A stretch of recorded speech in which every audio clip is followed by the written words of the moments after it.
EVM tampering ఒక పెద్ద subject. దీని గురించి చాలామంది చాలా వీడియోలు చేశారు. చాలామంది మేధావులు దీని గురించి ఆల్రెడీ మాట్లాడడం జరిగింది.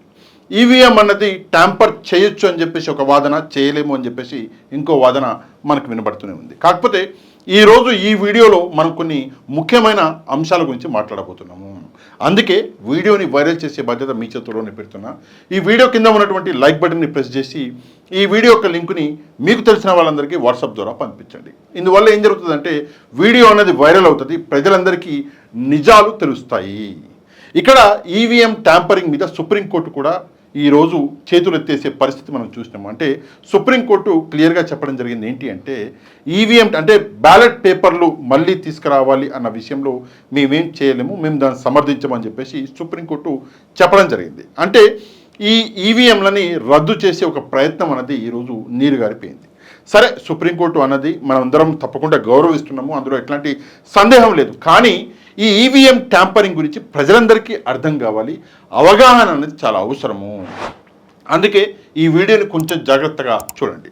ముందుగా ఆంధ్రప్రదేశ్ గురించి మనం మాట్లాడదాం. ఆంధ్రప్రదేశ్లో ఏమైంది అన్న విషయం మీ అందరికీ తెలుసు. కాకపోతే కొన్ని రోజులు అంటే 6 నెలలు అయింది కాబట్టి మళ్ళీ ఒకసారి మనం ఏం జరిగింది అన్న విషయాన్ని డిస్కస్ చేద్దాం.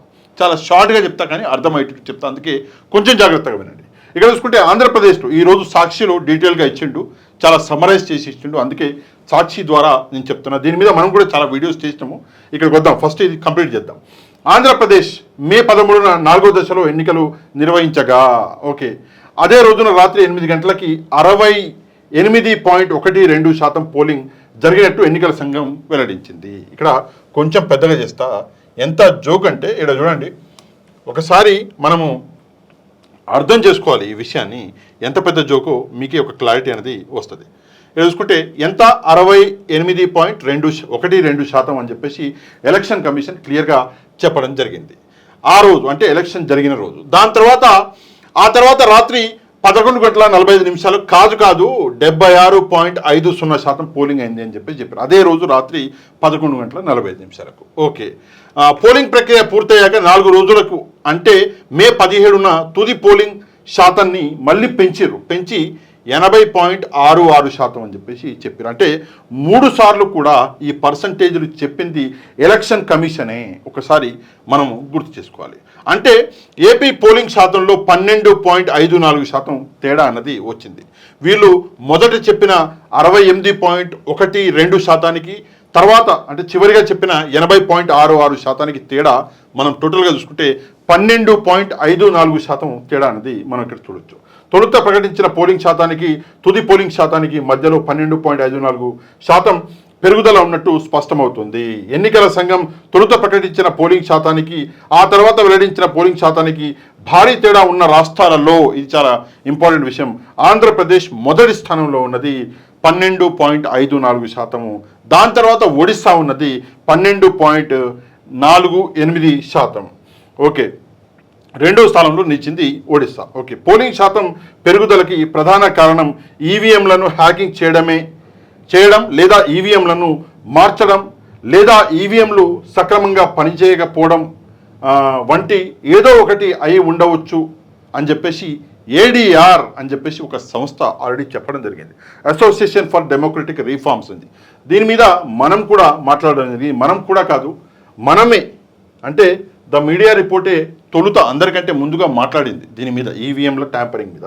ఇక్కడ చూసుకుంటే ఇది నా పాత వీడియో. ఇక్కడ నేను ఏడీఆర్ గురించి చెప్తున్నా చూడండి. ఏడీఆర్ అని చెప్పేసి ఒక సంస్థ ఉన్నది, అసోసియేషన్ ఫర్ డెమోక్రటిక్ రిఫార్మ్స్ అని చెప్పేసి ఈ సంస్థ యొక్క ఏడీఆర్ యొక్క ఫుల్ ఫామ్. ఏం చేస్తుంది ఈ సంస్థ కొంచెం డీటెయిల్ గా? ఈ సంస్థ ఎవరైతే ఎలక్షన్లలో నిలబడుతున్నారో నాయకులు, ఆ నాయకుల యొక్క ఆర్థిక మరియు నేర చరిత్రల మీద అనాలిసిస్ చేస్తుంది. ఏడీఆర్ అనే సంస్థ గురించి ఆ సంస్థ ఏం చెప్పింది అన్న విషయం మీద నేను ఆల్రెడీ మాట్లాడడం జరిగింది.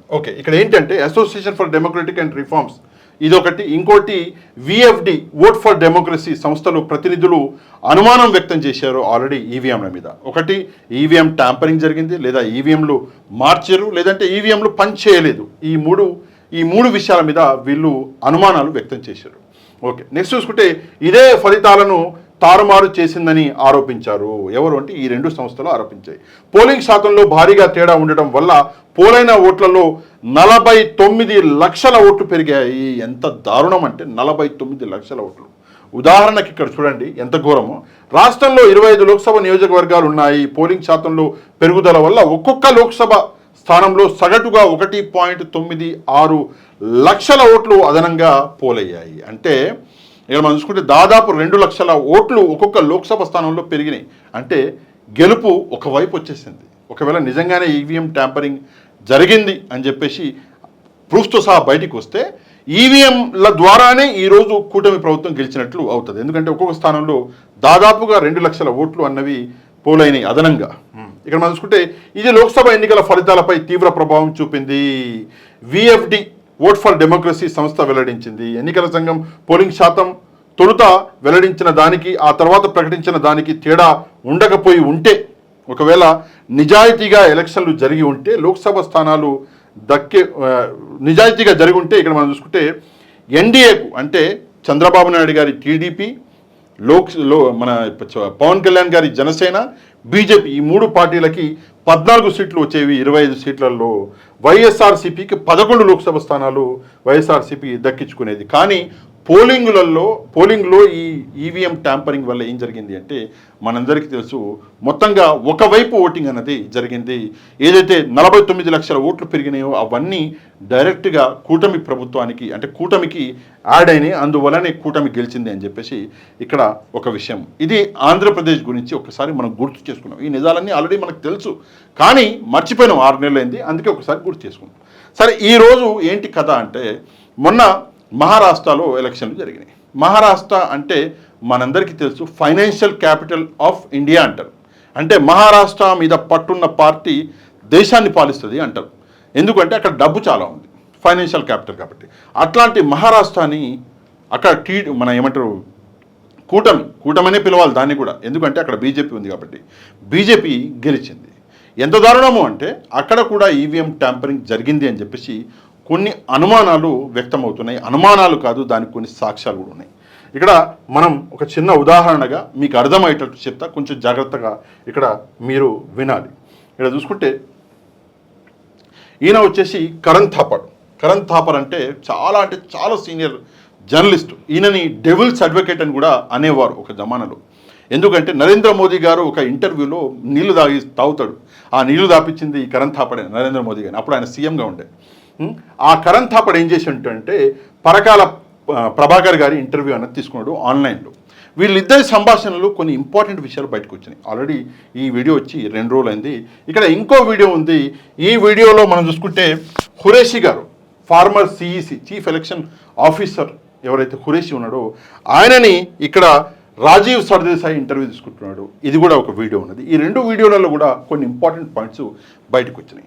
ముందుగా ఈ వీడియోలో వచ్చినటువంటి ఇంపార్టెంట్ పాయింట్స్ ఏంటో నేను టైం వేస్ట్ చేయకుండా చాలా షార్ట్గా ఇక్కడ మీకు అర్థమయ్యేటట్టు చెప్తా. ఇక్కడ మనం చూసుకుంటే ఇక్కడే పైన రాశారు, మనం ఏమి డీటెయిల్లోకి వెళ్ళక్కర్లా. అయినా కూడా ఒక విషయం ఏంటంటే సాయంత్రము 5 గంటల వరకు ఓటింగ్ అన్నది 58% ఇక్కడ జరిగింది. ఓటింగు 58% జరిగింది అని చెప్పేసి ఇక్కడ చెప్తున్నారు. ఓకే ఇక్కడ 58% జరిగింది. నెక్స్ట్ మనం చూసుకుంటే రాత్రి 11:30 గంటలకి ఆ ఓటింగ్ పెంచి 65% చేశారు. తర్వాత ఓట్ల లెక్కింపుకి ఆ ఓటింగ్ 60% నుంచి 66% అయింది. ఎంత దారుణం అంటే ఏముంది అని చెప్పేసి మీరు లైట్ తీసుకుంటున్నారేమో. కాదు, మొత్తానికి ఈ పర్సంటేజ్ ఏదైతే పెరిగిందో ఇక్కడ మనం చూసుకుంటే ఆ పర్సంటేజ్ వల్ల ఏమైంది అంటే 76 లక్షల ఓట్లు పెరిగినాయి. 76 లక్షల ఓట్లు పెరిగినాయి. ఎంత ఘోరం అండి! 76 లక్షల ఓట్లు అంటే చిన్న విషయం కాదు. కేవలము ఓటింగ్ ఏదైతే జరిగిందో 5 గంటలకి, అప్పటి నుంచి మనం చూసుకుంటే ఓటింగ్ ఏదైతే లెక్క పెట్టిర్రో ఓట్లు ఆ రోజుకి ఇక్కడ మనం చూసుకుంటే 76 లక్షల ఓట్లు పెరిగినాయి. అంటే ఎంత ఘోరం ఇక్కడ అర్థం చేసుకోవాలి. దీనివల్ల ఏమైంది అంటే బీజేపీ మిత్రపక్షాలు గెలవడం జరిగింది. ఇక్కడ ఈయన అదే అంటున్నాడు. ఒక్కసారి మీకు డీటెయిల్గా వినిపించను, కొంచెం వినండి. At 5 p.m. on the 20th, 5 p.m. the turnout in Maharashtra was deemed to be 58.22%. Okay. By 11:30 p.m. on the same day, 65. it had increased to 65.02%. Before counting on the 23rd, it had gone up yet again to 66.05%. This means that the turnout increased by 7.83%. That's such an astonishing figure. I'm going to repeat it for the audience. That the turnout increased between 5 p.m. and 11:30 p.m. by an astonishing 7.83%. That's such a huge increase in terms of the number of ఆ people. 7.83% Can you start by ఏదైతే ఉందో, estimating for ఆ me 7.83% how many people that would actually be? మనం ఇక్కడ ఒక విషయం, ఆ 7.83 అంటే ఎంత అంటే 76 lakhs దాన్ని క్యాల్కులేట్ చేస్తే, ఇక్కడ పరకాల ప్రభాకర్ గారు దాన్ని క్యాల్కులేట్ కూడా చేస్తాడు, చేసి 76 lakhs అని చెప్పేసి అక్కడ చెప్తాడు. 76 lakhs వల్లనే ఈరోజు బీజేపీ గెలిచింది. ఇక్కడ రాజీవ్ సర్దేశాయి కూడా ఇక్కడ ఖురేషి గారిని అడుగుతాడు. EVM hacking as is being alleged, where is the proof? ఇక్కడ చూడండి, That voting percentage goes up very sharply now between Right. provisional figures at 5 p.m. and what the figures are the next day. In Maharashtra, it was 55% at 5 p.m. Next day, it eventually ended up at 68. Is that something that is curious? Is there a curiosity that 13% rise between 5 p.m. and the next day? చూడండి. Yes, that surely worries me because these figures are real time. When you go to vote and I go to vote, there is a form 17A and our attendance is being marked. 17A form. Time 8 o'clock, 5 past 8, 10 past 8. And at any given point, 300 votes have been cast. ఈయన ఏమంటున్నాడు అంటే ఈరోజు సాక్షి పేపర్లో కూడా ఇక్కడ ఇవ్వడం జరిగింది ఈయన గురించి. ఈయన ఏమంటున్నాడు ఒకసారి ఇక్కడ మనం చూద్దాం. ఈయన యాక్చువల్గా former CEC chief election officer ఆయన. ఈయన ఏంటంటే కొన్ని విషయాలు ముఖ్యంగా ఫామ్ 17C గురించి ఈయన మాట్లాడడం జరిగింది. ఇక్కడ చూసుకుంటే పోలింగ్లో అంతటా వ్యత్యాసం అని చెప్పేసి ఈయన ఒక చెప్తున్నాడు. అంటే వ్యత్యాసం ఏదైతే వచ్చిందో ఇందాక కరణ్ థాపర్ చెప్పినట్టు 7.83% వ్యత్యాసము, అది నిజంగా ఆ వ్యత్యాసం ఉండకూడదు అని చెప్పేసి ఈయన ఒక ఫార్మర్ ఎలక్షన్ ఆఫీసర్గా ఈయన చెప్పడం జరుగుతున్నది. నిజంగా ఆందోళనకరము. మహారాష్ట్ర అసెంబ్లీ ఎన్నికల పోలింగ్ విధానంపై ఇండియా టుడే ఇంటర్వ్యూలో మాజీ సిఇసి ఖురేషి అని చెప్పేసి ఇక్కడ ఇవ్వడం జరిగింది. ఎంత ఘోరము అంటే ఇక్కడ చూడండి, కొన్ని పాయింట్లు ఈయన డిస్కస్ చేస్తున్నాడు. ఎంత పోలింగ్ అయ్యింది ఎప్పటికప్పుడు ఫామ్ 17Cలో నమోదవుతూ ఉంటుంది. ఇది మా అందరికీ తెలుసు. ఫామ్ 17C అన్నది ఆ రోజు పోలింగ్ అవ్వంగానే 5 గంటల తర్వాత ఇచ్చేస్తారు. అది ఫామ్ 17Cలో ఎంత పోలింగ్ అయినది ఎప్పటికప్పుడు అప్డేట్ అవుతూనే ఉంటుంది. అలాంటప్పుడు మర్నాటికల్లా పోలింగ్ శాతం భారీగా ఎలా పెరుగుతుంది అని చెప్పేసి ఈయన ఫార్మర్ మన సిఇసి ప్రశ్నిస్తున్నాడు ఎలక్షన్ కమిషన్ ఆఫ్ ఇండియాని. దారుణం అండి. ఇది ఎలా సాధ్యమో అర్థం కావడం లేదన్న మాజీ సిఇసి. ఇక్కడ చాలా ఘోరం, చాలా ఘోరం. ఎందుకంటే ఎలక్షన్ కమిషనర్గా ఆయన వర్క్ చేసిండు.